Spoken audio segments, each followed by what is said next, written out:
Naglalaki ang crispy pork liempo at fried chicken. Nasa halagang 100 pesos with 2 rice at kung gusto mo naman ng only rice ay nagkakahalaga lang yan ng 120 pesos na may kasamang masasarap na flavored sauce. At kung mahilig ka naman sa tab meals tulad ng dinakdakan, masarap at nagmamantika sa gata na Bicol Express at pangmalakasang adobo sa tuyo, dito ay nag-range lang yan ng 150 to 200 pesos. At dito mo lang mabibili yan sa may Friday Sarsa Station na located sa number 188 ML Quezon Avenue, Bagong Bayan, Taguig City. Ayun, madam. Magandang hapon po. Magandang hapon po. Madam, anong name nyo? Ako po si Ina. Yon, madam. Ano po mga tinitinda nyo dito? Meron kaming mga ulam na Tom, sir, pero ang best seller namin dito is yung aming fried pork and fried chicken. So sa ngayon, sir, bukod sa fried chicken and fried pork na ihahain namin, meron din tayong adobo, Bicol Express, at saka po ang dinakdakan.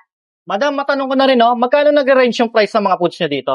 So, sa amin po, fried pork and fried chicken, 100 pesos lang po. May kasama ng 2 rice. And meron po kayong option ng sauces available. And dito naman po sa ulamin na tab, nag-range po siya sa 150 to 200 pesos po. Yun, yun madam, no? Matanong ko na din, anong oras kayo nag-open dito? So, nag-open po kami, nag-umpisa kami magbenta ng 11 a.m. para sa lunch orders, and then open po kami hanggang 8 p.m. para po mag-serve ng dinner.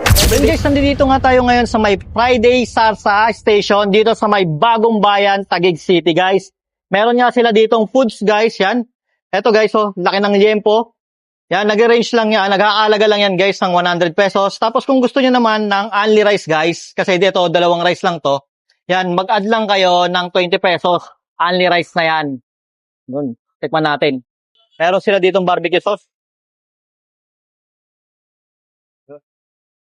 Tikman natin.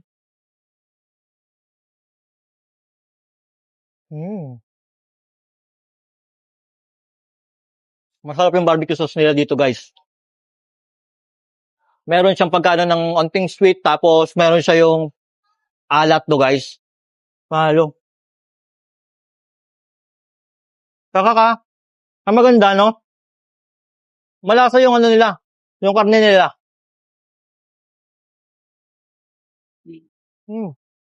Yan guys, natikman din natin yung mga tab foods nila dito, mga lutong ulam. Meron sila dito ang dinakdakan.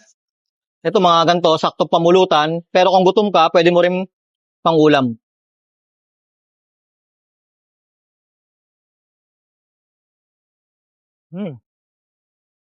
Masarap.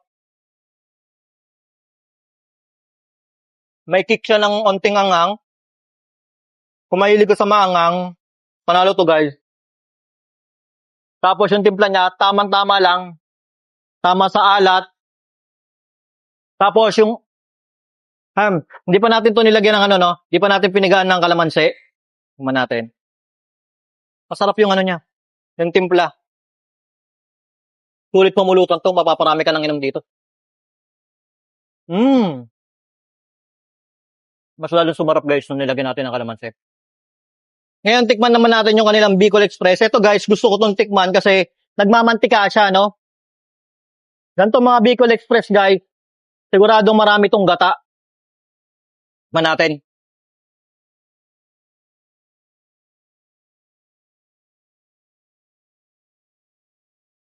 Parang Bicolano yung nagluto guys. Tama yung lasa ng ano niya, no? Nung nilagay niya na bagoong. Tapos, malambot yung karne. Tsaka yung lasa talaga ng coconut na yung nagmamantika, guys. Sarap nito guys, ulamin sa kanin na mainit. At ito guys, yung huli natin titikman dito sa kanilang food trip, yung kanilang adobo. Siyempre, paborito na to ng mga Pinoy, no guys? Tikman natin ito guys, nagmamantika. Tingnan nyo naman. Mantikang-mantika guys. Tuyo yung luto niya. Kaya sa mga mahilig dyan kumain ng nagtutuyo na at nagmamantika ang adobo, dayo nyo to.